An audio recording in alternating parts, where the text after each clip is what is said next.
बोलो जयकारा बोल मेरे श्री गुरु महाराज की जय। सभी गुरुमुख प्रेमियों से सप्रेम जय सच्चिदानंद। वंदो चरण सरोज गुरु मुद मंगल आगार। जय सेवत नर होत हैं भव सागर से पार। गुरु जी के सुमिरन मात्र से नाशत विघ्न अनंत। तासे सर्वारंभ में ध्यावत हैं सब संत। हमें परमात्मा की सच्ची दरगाह से श्वासों की जो अनमोल पूंजी मिली है, जो परमात्मा ने हमें श्वासों की अनमोल पूंजी बख्शी है, वो इसलिए कि हम इसका सदुपयोग करें और श्वास श्वास में सुमरन करें, प्रभु के नाम की कमाई करें और उसी से ही माला माल होकर फिर खुशी खुशी यहाँ से लौट जाएं प्रभु के धाम में। मनुष्य शरीर प्राप्त करने से पहले हमने लाखों लाख बल्कि करोड़ों 84 लाख योगनियाँ भुगती है। मनुष्य जीवन से नीचे जितने भी योनियाँ हैं वो भोगने वाली है, दुख और कष्ट भोगने वाली है। बेशक सुख भी उनको मिलता ही होगा, लेकिन ऐसी योनियों में मिला हुआ सुख भी दुखों के समान होता है। 84 लाख योनियों में ना कोई बोल सकता है, ना कोई कुछ किसी से पूछ सकता है, ना अपना दुख दर्द बता सकता है, ना अपने दुख दर्द को मिटा सकता है। ना कोई गर्मी, न सर्दी, न भूख, न प्यास, कुछ भी जतन अपने लिए वो नहीं कर सकता कि कम से कम इस शरीर के लिए ही सही। कुछ भी करने में असमर्थ होता है। ऐसी निचली योनियाँ अनेक अनेक भुगत करके इंसान आया है। अब इसलिए ये एक जन्म ऐसा है जो मनुष्य जन्म मिला है, जिसमें हम परमात्मा के नाम की कमाई करके सदा के लिए उन 84 की जो मुसीबत है, 84 लाख योनियों का जो दुख है, उससे मुक्ति पा सकते हैं। अगर एक बार इस मनुष्य जन्म के अनमोल अवसर को गंवा दिया तो ये फिर अवसर दोबारा नहीं मिलने का, और केवल मनुष्य शरीर में ही हमारी आत्मा को ये ज्ञान प्राप्त हो सकता है। इस जीव को ये पता चलता है कि मैं परमपिता परमात्मा की अंश हूँ, और इस जन्म को, इस सच्चाई का पता लगाए बिना ही अगर यूं ही गंवा दिया, उस मालिक से मिलने का जतन नहीं किया, प्रयत्न नहीं किया, तो फिर तो कभी किया नहीं जा सकेगा। संत महापुरुष इसीलिए फरमाते हैं कि अपने इस अनमोल जीवन में, अपने इस अनमोल जीवन के अनमोल श्वासों में वो कार्य करके प्रभु परमात्मा की दरगाह में जाओ। समय रहते ही वो काम करो, परमात्मा की भक्ति करो। इस शरीर की, इस जीवन की एक्सपायरी डेट खत्म होने से पहले करो। और भजन सुमरन की कमी से आत्मा पहले से बहुत कमज़ोर है, और मन ताकतवर हुआ है। जन्म जन्मांतरों से आत्मा भजन सुमरन की खुराक न मिलने के कारण कमज़ोर होती रही और मन ये बलवान होता रहा। यदि इस जीवन में भजन सुमरन को पूरा वक्त दिया जाए तो ये आत्मा फिर से हरी भरी हो सकती है, और जो ही आत्मा हरी भरी और ताकतवर हो जाएगी तो मन कमज़ोर होता जाएगा। हमें चाहिए कि आज और अभी से ही सतगुरु की रहनुमाई में और सतगुरु के वचनों पर पूरा ध्यान दें और नियमित रूप से भजन सुमरन अवश्य करें। रोज रोज भजन सुमरन करने से, भक्ति करने से जो ताकत मिलती है, जो सुख मिलता है, जो आनंद मिलता है, उसे लफ्ज़ों में बयान नहीं किया जा सकता। ये केवल हमारी छोटी सी कोशिश का भी असर होता है। एक बार श्री गुरु महाराज जी ने अपने सरल वचनों में एक प्रेमी को उसी के सवाल का जवाब देते हुए फरमाया कि तुम एक लिखो, एक नंबर लिखो और उसके बाद 2 जीरो हम लगा देंगे तो 100 बन जाएगा, 100% हो जाएगा, 100% हो जाएगा, यानी सब कुछ उसमें आ जाएगा। लेकिन आप शुरुआत तो करो, तुम्हें शुरुआत करने की ज़रूरत है। फिर पूरा तो करने वाले पूरे परमेश्वर सतगुरु बैठे हैं, उनकी बात को तो माने। आज सारा संसार अंधेरे को ढो रहा है, अंधेरे को मिटाने में लगा हुआ है। कोई दुख मिटाने में लगा है, या अंधेरा मिटाने में लगा है, या अपनी गरीबी मिटाने में लगा है, या जो भी जतन कर रहे हैं वो शरीर के निमित्त है। महापुरुष फरमाते हैं कि अंधेरा मिटाने की बजाय रोशनी करने में वक्त लगाइए, दिया जलाने में वक्त खर्च कीजिए, समय का सदुपयोग कीजिए। अंधेरे को हटाने में अपना वक्त बर्बाद करने से अच्छा है दिया जलाने का वक्त खर्च करें। जैसे इंसान अपनी फितरत के अनुसार अपने सामने दूसरे को नीचा दिखाने का प्रयत्न करता रहता है।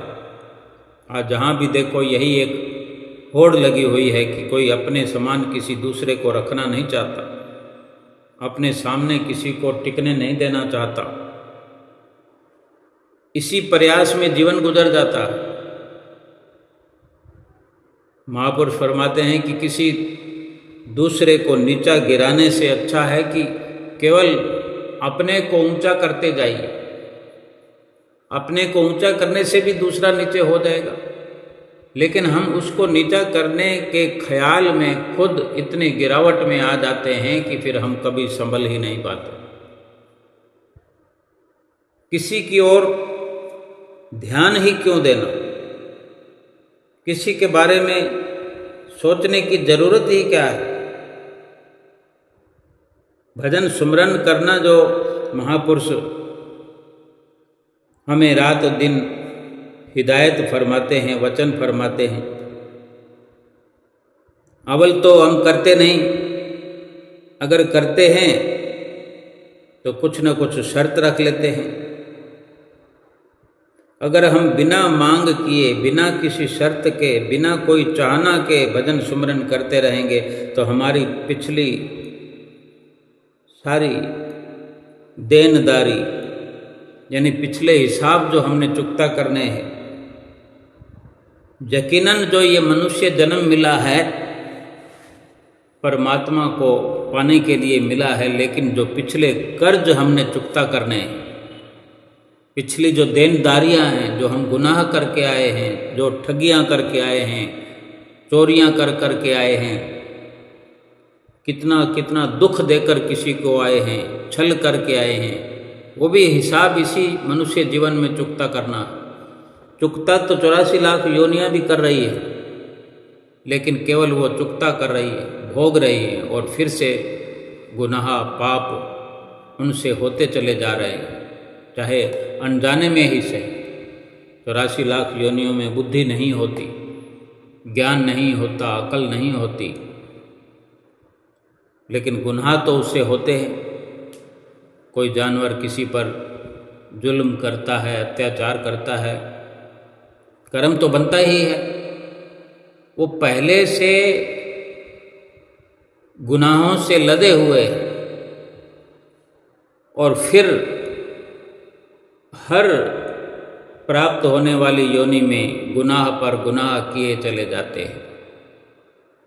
एक यही मनुष्य जीवन प्रभु की कृपा से मिला है, जिसमें पीछे की सब देनदारियां समाप्त हो जाएंगी भजन सुमरन करने से।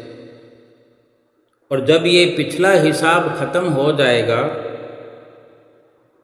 तब फिर नया खाता अच्छे कर्मों का, शुभ कर्मों का, निष्काम कर्मों का ऐसा चल पड़ेगा कि फिर नई किताब ऐसी लिखी जाएगी।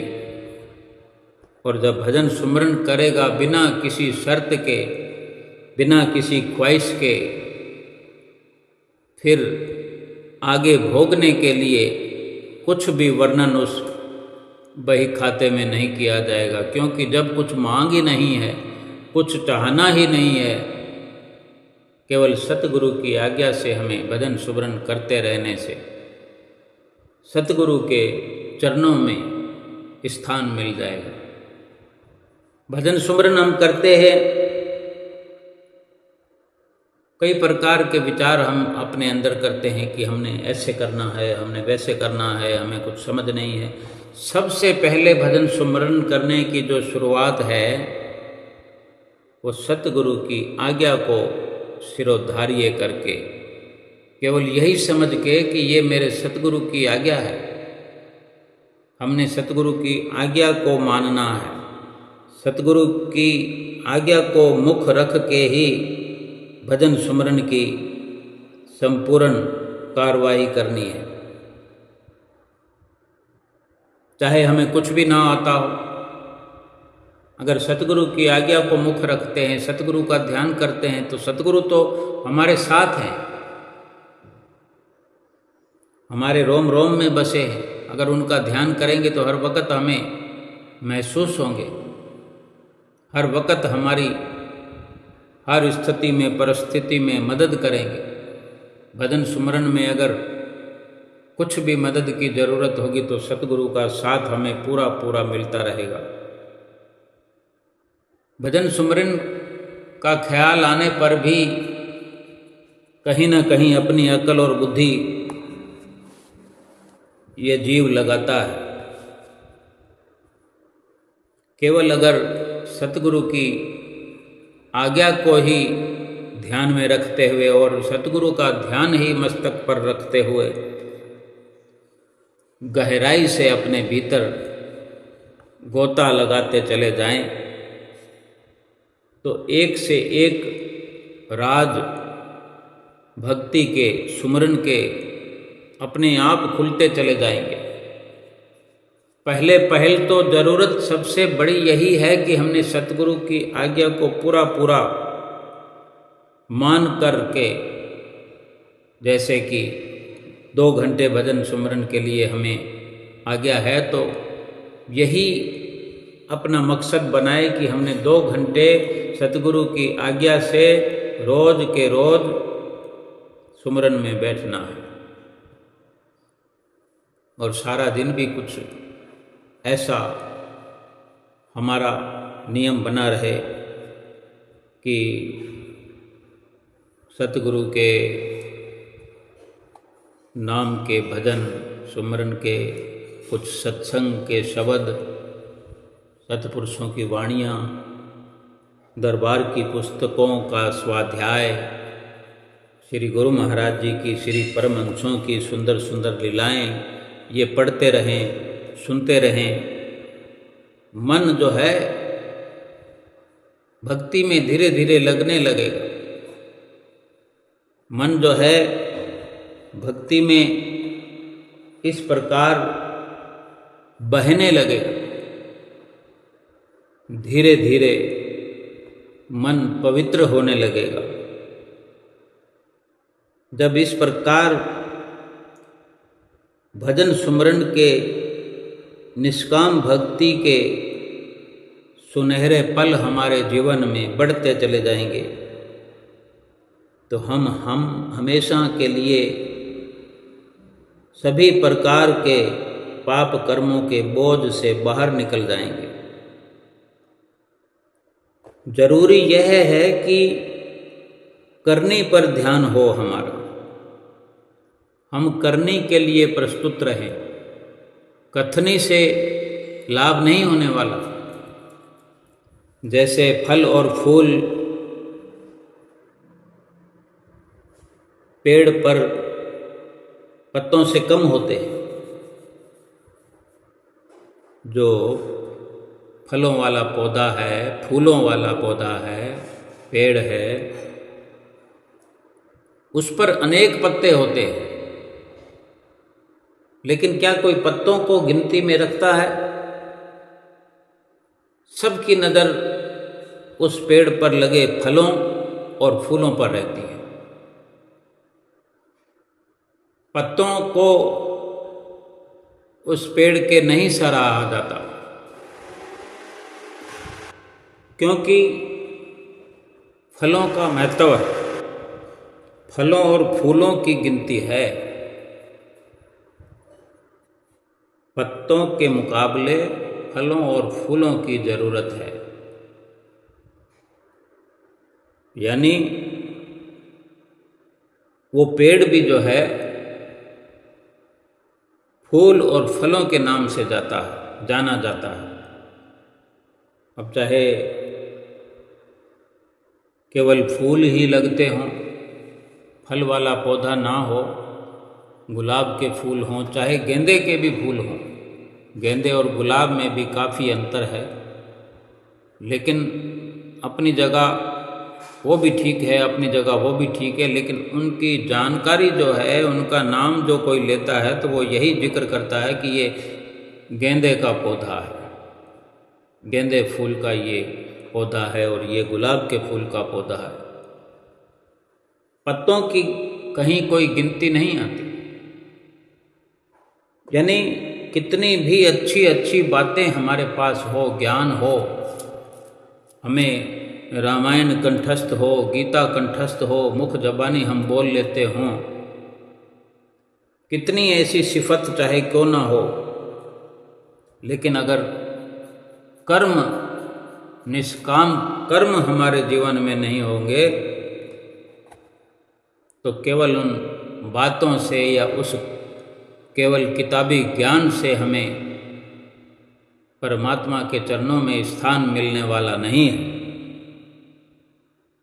असली पहचान कर्म से होती है कि कर्म कैसे किए गए हैं, अच्छे या बुरे या निष्काम। मंजिलें बहुत हैं, अफसाने बहुत हैं, राहे जिंदगी में इम्तिहान बहुत हैं। मंजिलें बहुत हैं, अफसाने बहुत हैं, राहे जिंदगी में इम्तिहान बहुत हैं। मत करो गिला उसका जो मिला नहीं, इस दुनिया में खुश रहने के बहाने बहुत हैं। हम बचपन से लेकर आज तक की उम्र का इस चलते हुए श्वास का लेखा जोखा निकालें, पीछे अपनी जिंदगी का थोड़ा बहुत हल्की नज़र से भी अंदाज़ा लगाएं कि हमारा जीवन कैसे रहा, तो यकीन हो जाएगा, सब कुछ समझ में आएगा कि जब जब हम खुश रहना चाहते हैं, या हर किसी की अपनी सोच है, जो खुश रहने का कोई ना कोई बहाना ढूंढ लेता है, खुश रहने की फिराक में रहता है, जद्दोजहद में रहता है।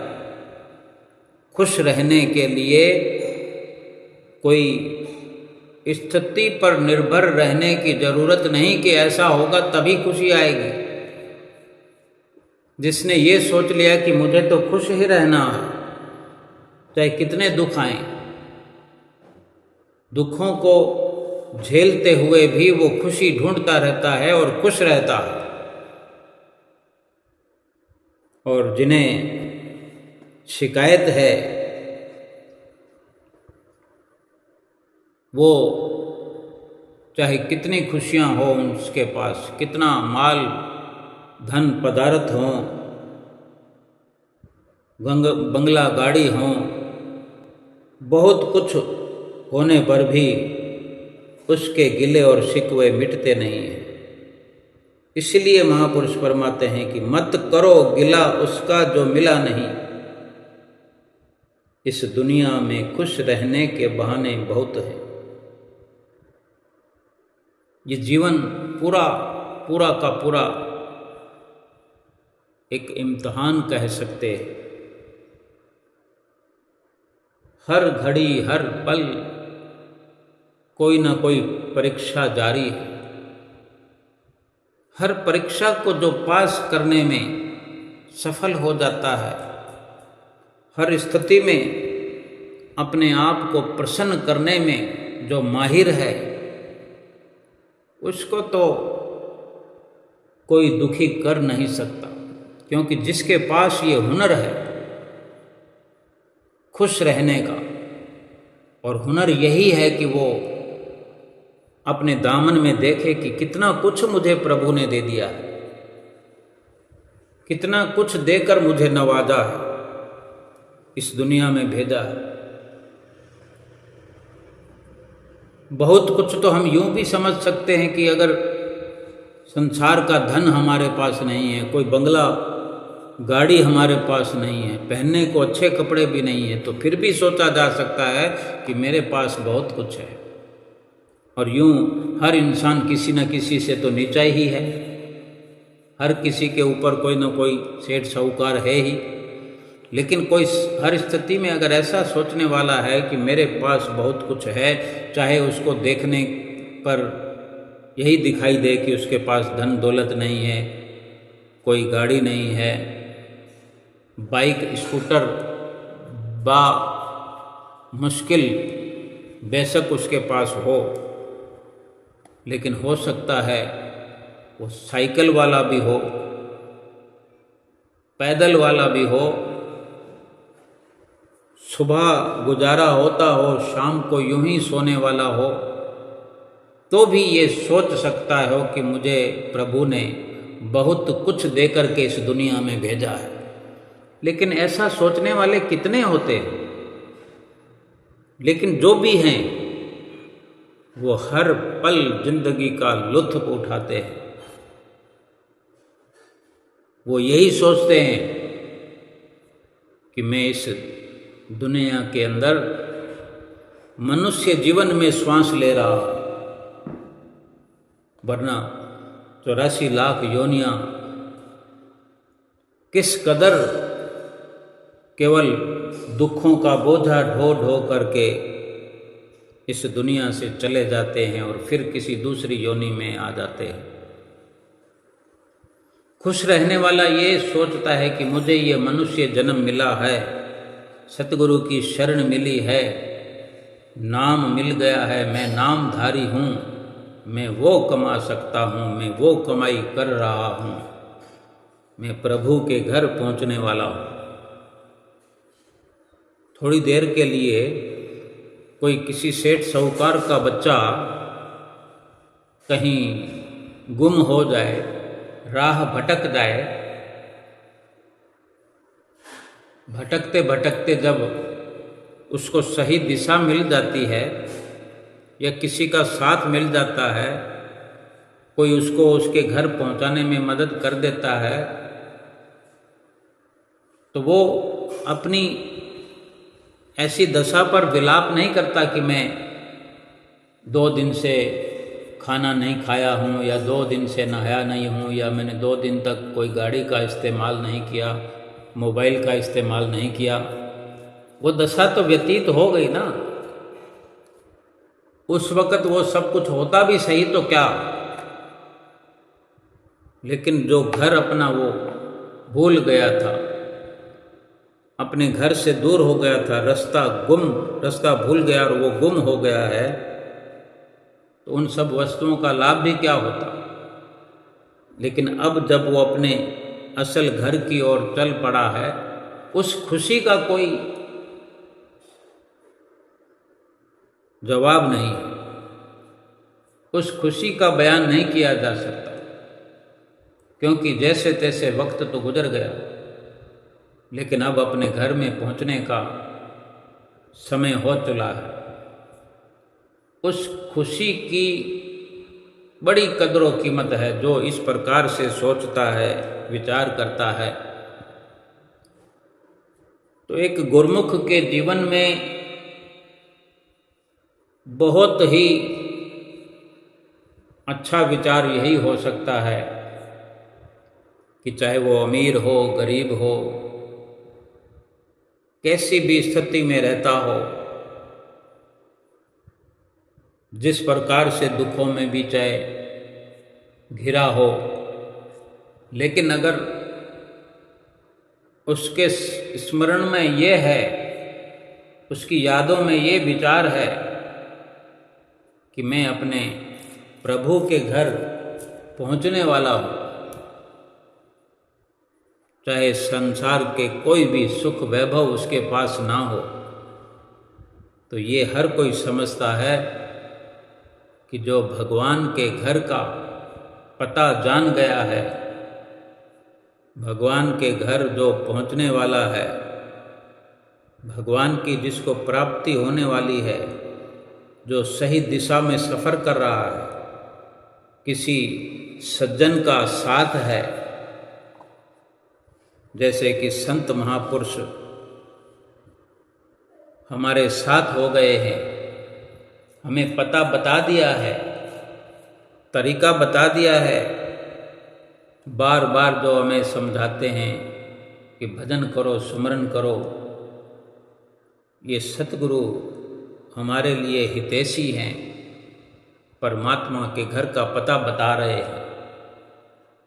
हम ये न विचार करें कि हमें सुमरन से ये मिल जाए, हम सुमरन करें तो ये मिल जाए, सुमरन तब करूं जो मुझे कुछ ये लाभ नजर आए।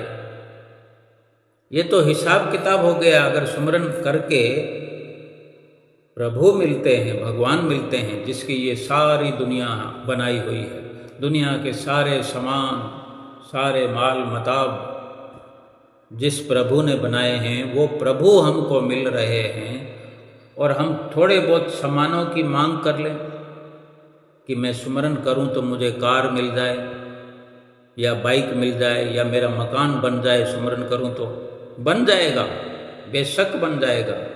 सुमरन से अगर परमात्मा मिलते हैं तो फिर ये तो झूठी वस्तुओं मिलने में कोई देर नहीं है, लेकिन हम अपने लिए ये सोचें कि हमने क्या लाभ कमाया। अगर कोई सुमरन के बराबर में कार की मांग करता है, कार उसको मिल गई, और जितना सुमरन उसने किया कार के लिए,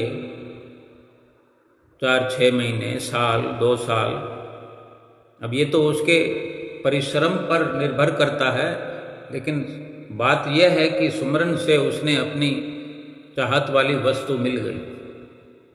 तो जितना स्मरण अब से पहले उसने किया वो सब का सब समाप्त, हिसाब किताब जो हो गया, ना कुछ लेना है ना कुछ देना, हमारे खाते में तो कुछ नहीं रहा, बैलेंस हमारा शून्य हो गया। अगर किसी को एक कार मिल जाए तो उसी कार को चलाएगा, ऐश करेगा, लेकिन उसी के बराबर में किसी को कार वाली पूरी फैक्ट्री मिल जाए जहां हजारों कारें खड़ी हैं, लाखों कारें खड़ी है, उस कारों वाली कंपनी की, कारों वाली फैक्ट्री की, कारखाने की कितनी कीमत होगी। रोज नई कार चलाए, कितना फर्क है दोनों की मांग में। उसने एक कार पर ही अपना सब कुछ निर्भर कर लिया, सारा सुमरन उसने कार में लगा दिया। सवाल ये नहीं है कि अगर कार की ज़रूरत है तो कार तो मांगेंगे ही, लेकिन जब बिना मांगे सब कुछ मिलता है और सुमरन भी हमारा जमा होता है, बिना मांगे मिलने से हमारा ये लोक सुखी हो गया और सुमरन जमा होते रहने से हमारा परलोक भी सुहेला हो गया। जहाँ लोक और परलोक दोनों सुहेले होते हैं और हम इस लोक में भी थोड़े से समय को सुखी करते हैं। एक कार लेने से क्या जीवन पूरा गुजर जाएगा? एक कार मिल गई तो फिर किसी और वस्तु की तमन्ना हो जाएगी, फिर सोचेंगे कार रखने के लिए जगह नहीं है। क्योंकि आजकल अधिकतर कार खरीद लेते हैं लेकिन कार रखने की जगह का फिर बाद में जुगाड़ करते हैं या गली में खड़ी रहती है। बहुत कम लोग होते हैं जिनके घर पहले बनते हैं, कार की जगह पहले बनती है, फिर कार लेकर आते हैं पूरे इत्मीनान से। चाहे जैसे भी हो, कार लेने के बाद भी तो बहुत सामान है इस दुनिया में। अगर कार की फैक्ट्री भी अपने नाम हो जाए तो भी सीमित तो कार में रहा, उससे भी बढ़कर, उन दोनों से भी बढ़कर वो तकदीर वाला गुरमुख इंसान है जो सुमरन करके कुछ नहीं मांगता और सुमरन करने वाले के लिए पहला इनाम, उपहार पहले से निश्चित करके रखा हुआ है, निश्चित करके भेजा हुआ है इंसान को कि सुमरन करेगा तो परमात्मा मिल जाएंगे, प्रभु मिल जाएंगे। फिर उसको तो सब कुछ मिल गया। क्या कारों का कारखाना, क्या बाइक का कारखाना, क्या मकान, बिल्डिंगें, बंगले, सब कुछ, क्या सोना, क्या चांदी, क्या हीरा, क्या मोती, कुछ भी नहीं रहा, बाकी सब कुछ मिल गया। कोई मांग करके हिसाब किताब पूरा करना होता है। सुमरन से सब कुछ मिलेगा, यकीनन महापुरुषों के वचन है। लेकिन ये हमने विचार करना है कि हमारे पास कमी तो कुछ भी नहीं है। अगर कुछ भी नहीं हमारे पास दिखाने के लिए, लेकिन जो हमारे श्वास हैं वो कितने कीमती हैं।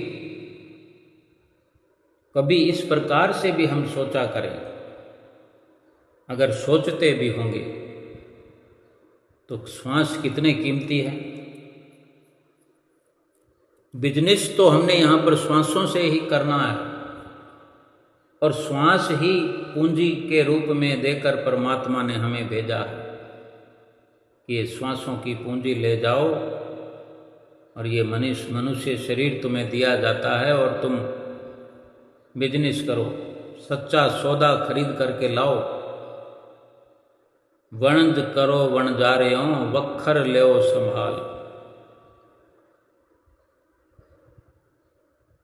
के व्यापारियों, बिजनेसमैनों, बिजनेस करो और इन श्वासों के बदले में जो कुछ तुम प्राप्त करो वो साथ ले जाने के लिए स्वतंत्र होना चाहिए सामान। तुम कौन सा सौदा कर रहे हो? ये जो संसार के सामान है, अगर यही तुम खरीदते रहे इन श्वासों के बदले, चाहे सुमरन में श्वास लगा करके भी यही सामान मांगते रहे, चाहना करते रहे, इच्छा करते रहे, कामना करते रहे, इच्छाएं खत्म ना हुई, तो सुमरन करने का भी कोई लाभ तुम्हें नहीं होगा। और अगर सुमरन करते हुए श्वासों को गिन गिन करके सतगुरु के समर्पित करते रहे तो संसार में खुशहाली वाला जीवन जो राजा महाराजाओं को नसीब नहीं होता वो सुमरन करने वाले गुरमुख को होता है। कभी किसी मांग के चलते सुमरन न करे, किसी वस्तु की चाहना में सुमरन न करे, अपना निजी कार्य समझते हुए सतगुरु की आज्ञा मान करके हर वक्त यही मुख रखे, अपना मकसद बनाकर चले कि सुमरन से सतगुरु की प्राप्ति होगी, सुमरन से परमात्मा की प्राप्ति होगी, सुमरन से आत्मा खुशहाल होगी, सुमरन से लोक परलोक संवरेगा, सुमरन से 84 लाख योनियों से छुट्टी होगी। क्या ये कम है कि 84 लाख योनियों से आज़ादी मिल जाए, किसी को जेल में डाल दिया जाए और उसे कहा जाए कि तुम्हें जेल में रोज 56 भोग मिलेंगे। यूं ही बिना किसी गुनाह के ही अगर किसी को केवल दाल रोटी मिलती हो और वो उल्हाना देता हो या शिकवा शिकायत करता हो कि मेरी तो किस्मत खराब है, लोग तो मटर पनीर खाते हैं, 56 भोग खाते हैं, मैं तो रोज़ दाल रोटी खाता हूँ, कभी गुड़ रोटी खाता हूँ, गुजारा करता हूँ, तो कोई भले मानस उसको ऑफर दे दे कि भाई चलो,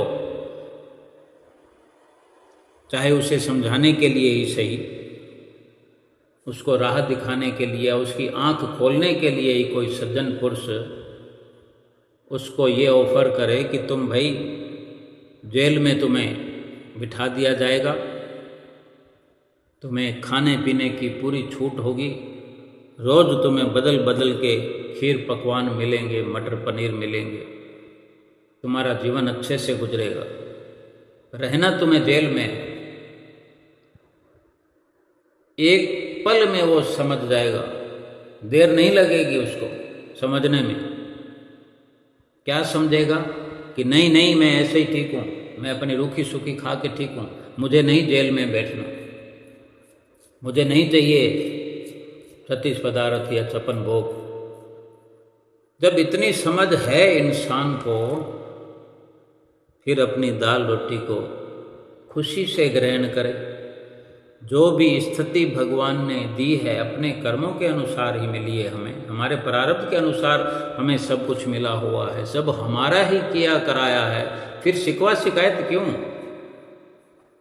ये क्यों ना विचार करें कि जो हमें श्वास दिए हैं अनमोल, अनमोल से अनमोल, और एक एक श्वास में प्रभु मिलता है, एक एक श्वास में सुख मिलता है, एक एक श्वास में शांति मिलती है, जो अमीरों को नहीं है, राजाओं को महाराजाओं को नहीं है, बड़े बड़े पदों पर आसीन है लेकिन उन्हें सुख नहीं है, शांति नहीं है।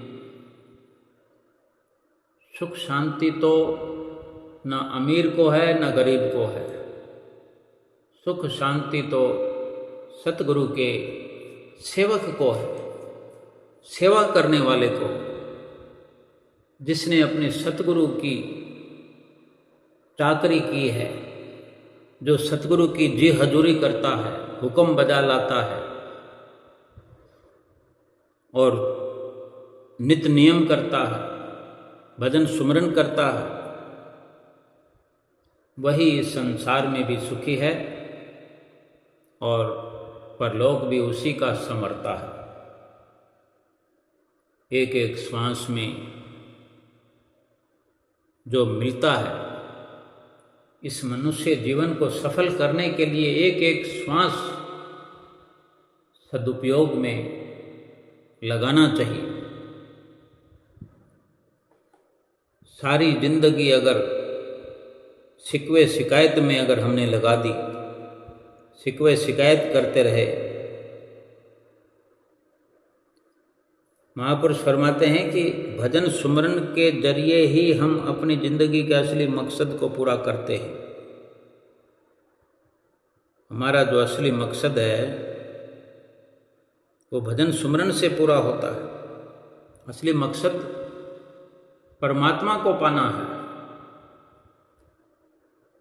जो महान होते हैं वो महात्मा के समान होते हैं, उनकी आत्मा महान होती है, क्योंकि आत्मा को खुराक मिलती है भजन सुमरन की, प्रभु के नाम की खुराक मिलती है तो आत्मा महान हो जाती है, महात्मा हो जाती है। जो महान होते हैं वो महिमा की आस नहीं रखते, बड़ा बनने की चाह नहीं रखते, गाड़ी बंगलों की कामनाएं नहीं करते। उनके ऐसे सात्विक कर्म होते हैं, निष्काम कर्म करते हैं, सारी दुनिया में उनकी प्रसिद्धि हो जाती है, महिमा हो जाती है, अपने आप हो जाती है।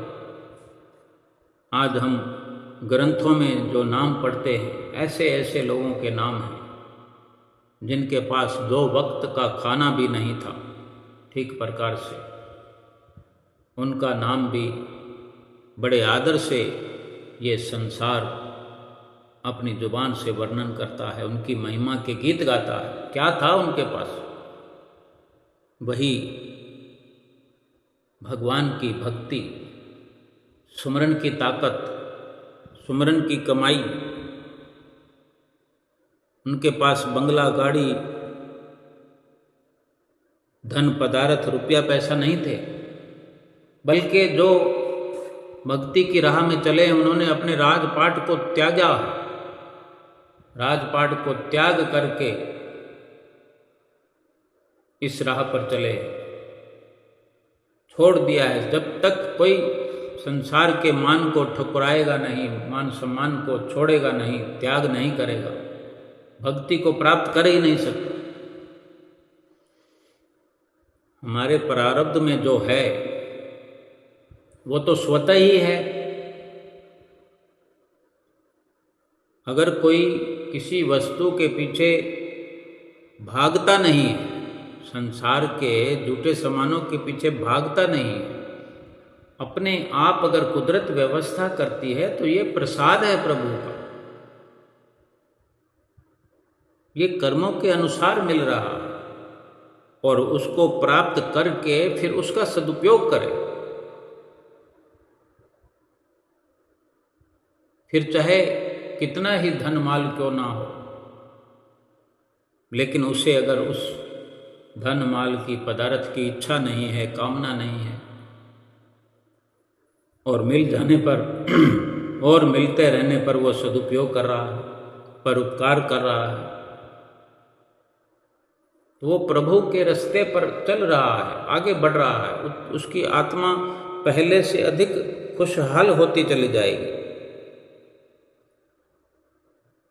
वास्तव में संसार या संसार के सामानों के पीछे भागना जो है, ये प्रभु से दूर होना है। जिसको संसार के सामानों को एकत्र करना है, संसार के सामानों को प्राप्त करना है, ऐसी जिसकी चाहना है, जिसकी ऐसी कामना है, उसको तो प्रभु से पीठ करनी ही होगी। वो प्रभु परमात्मा के द्वार पर कभी नहीं पहुंच सकता। जिसकी संसार को पाने की इच्छा है, वो प्रभु को नहीं प्राप्त कर सकता। और जिसको प्रभु को पाने की इच्छा है, जिसको प्रभु से प्यार है, यकीनन संसार का ख्याल फिर उसके मन में कभी नहीं रहेगा। अगर कोई चाहता है कि संसार को भी पालूं, परमात्मा को भी पालूं, तो ये दोनों एक साथ मुमकिन नहीं है। गुरमुख प्रेमियों को ही ये समझ होती है। ये जो दुनिया के रंग तमाशे हैं, दुनिया के सामान हैं, ये कोई साथ निभाने वाले नहीं हैं। ये कब किस वक़्त मिट जाएं, कब किस वक़्त साथ छोड़ दें, ये दुनिया कोई साथ चलेगी, साथ देने वाली है, दुनिया के लोग या दुनिया के समान। महापुरुष तो चिताते हैं कि ये दुनिया दुई रोज की, मत कर या से हेत, गुरु चरणन में लाग रहो, जो पूर्ण सुख को देत। एक एक वचन सत्पुरुषों के लाभकारी हुआ करते हैं जो हम अमल करें। इस दुनिया को नाशवान बताया है। इस दुनिया को प्राप्त करके भी कोई सुखी ना आज तक हुआ है ना कभी होगा। जिसने दुनिया की चाह मिटा दी है, दुनिया की चाहना करना जिसने छोड़ दिया है, वो प्रभु के परमात्मा के नज़दीक होता चला गया है और उसे सुख का अनुभव होता रहा है। हर पल सुख का अनुभव उसके जीवन में बढ़ते बढ़ते बढ़ते बढ़ते सुखों का भरपूर खजाना उसने प्राप्त किया है और फिर प्रभु के धाम में पहुंच करके सुख के भंडार में मिल गया है। आत्मा परमात्मा से मिलकर एक हुई है।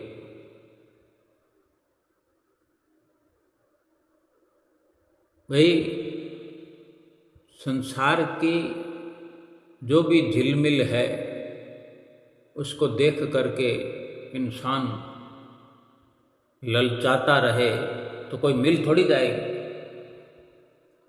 संसार के जो झूठे सुख हैं, अव्वल तो भागों के बिना मिलते नहीं, मिल भी जाए तो भी किस काम के।